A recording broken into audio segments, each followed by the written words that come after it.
Ya, pemirsa, setelah mengamati perdagangan saham di Bursa Efek Indonesia, kita akan menuju Jakarta Futures Exchange untuk mencermati perdagangan komoditas.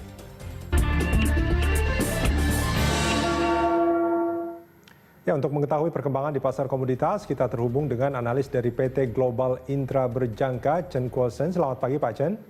Iya, selamat pagi, Pak. Ini kalau kita melihat harga komoditas emas terus menanjak di tengah pandemi virus corona, ini faktor apa yang membuat hal itu terjadi sebetulnya? Oke, menurut pandangan saya sekarang ini komoditas emas sudah kembali menjadi salah satu instrumen yang dilirik oleh pasar para investor ya di tengah pandemi virus corona. Namun kondisi bulan ini itu berbeda dengan kondisi di bulan Maret lalu ketika harga emas crash yang disebabkan pelaku pasar itu lebih memilih untuk memegang cash daripada masuk ke investasi manapun. Nah, salah satu faktor yang membuat harga emas terus naik adalah pelaku pasar saat ini sudah mulai banyak yang melepas saham. Dan mereka juga, saya perhatikan, melepas aset-aset seperti properti yang mungkin tidak liquid, kondisi pergerakan dolar yang tidak stabil, sehingga mereka saat ini memutuskan kembali untuk masuk ke instrumen yang menjadi pilihan favorit sebagai safe haven, yaitu emas. Begitu. Oke, ini akan berlangsung cukup lama nanti kayaknya ya, Pak Chen ya? Kalau saya melihat sih bisa cukup lama ya, apalagi kasus corona ini lihat perkembangannya bukan semakin menurun, tapi semakin melonjak. Bahkan di Cina pun itu sudah ada gelombang kedua, termasuk di perkiraan untuk negara Singapura ya. Oke, selain emas, komoditas lain yang juga menjadi favorit, Pak Chen?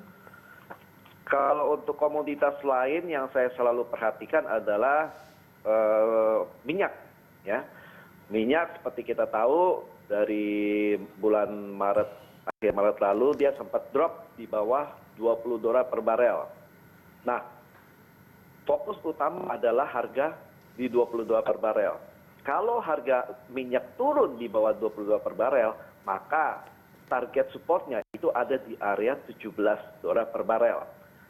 Nah, menurut pandangan saya seperti itu, Pak. Oke. Kemarin tuh BI memutuskan untuk mempertahankan suku bunga acuan. Ini dampaknya seperti apa pada bursa?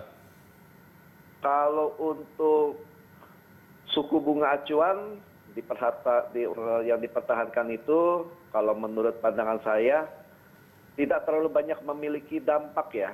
Karena fokus pelaku pasar saat ini, seperti kita kayak kemarin, IHSG naik, semua bursa Asia naik, itu akibat dari data dari China tentang neraca perdagangan yang hasilnya positif dan lebih baik dari perkiraan.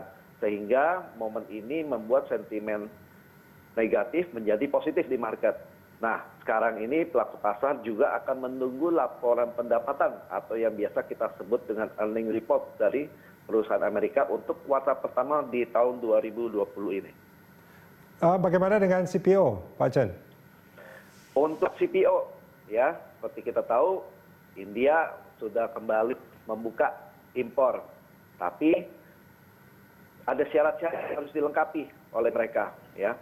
Nah, untuk market komoditas oleh domestik, menurut saya tidak terlalu banyak dampak juga dari kebijakan tersebut, karena kondisi pasar masih tidak terlalu banyak katalis, masih tidak membantu juga. Oke. Ada komoditas lain yang juga cukup menarik, Pak Chen? Kopi mungkin? Kalau saya sih yang paling menarik untuk komoditas itu hanya di emas sama minyak aja ya. Cuma emas sudah pasti orang lebih banyak memilih di sana lah. Oke. Kalau kopi? Untuk kopi saya perhatikan juga cukup menarik, cuma masih belum terlalu signifikan ya. Oke, baik. Dari beberapa komoditas, sebetulnya selain emas dan minyak yang sekarang cukup menarik, kalau yang mungkin kurang menarik, mungkin terjadi penurunan yang cukup tajam? Suaranya kurang jelas, Pak. Tolong lagi. Iya, selain kalau emas dan minyak ini kan memang menjadi favorit menurut Pak Chen tadi kan. Iya. Tapi kalau komoditas yang mungkin istilahnya harus kita hindari untuk saat ini. komoditas untuk itu kita hindari saat ini menurut saya belum ya.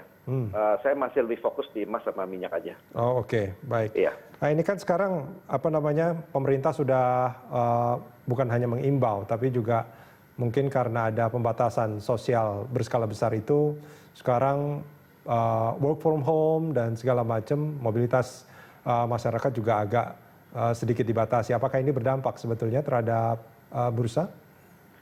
Nah, ya kalau untuk program work from home dari pemerintah, kalau menurut saya ini sangat cukup bagus ya buat pelaku pasar baru, investor baru, ya.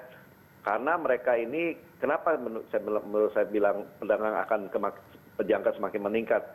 Karena ini kesempatan buat mereka untuk mencari peluang, ya, dari rumah, tidak perlu ke kantor.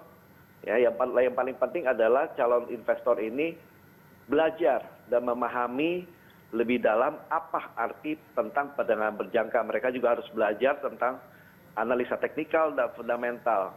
Dan saya percaya dengan program work from home ini bukan berarti perdagangan berjangka akan turun, enggak.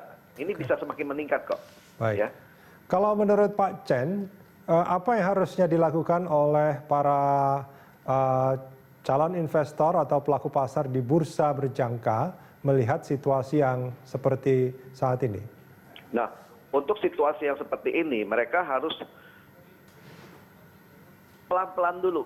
Jangan terlalu buru-buru mengambil keputusan. Karena situasi saat ini berbeda dengan tahun 2008 waktu terjadi krisis ekonomi global ya. Nah, mereka harus memperhatikan sisi terutama dari sisi fundamental.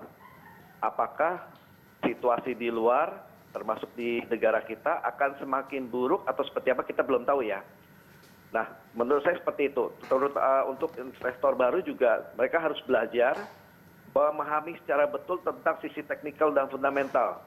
Yang terutama saya tegaskan lagi tentang sisi fundamental. Karena virus corona ini akan berdampak yang cukup signifikan menurut saya terhadap ekonomi. Nah, seperti kita lihat banyak sekarang masyarakat ya tenaga kerja yang sudah kena PHK ya. Udah kena PHK, bahkan mereka juga mungkin gajinya sudah dipotong.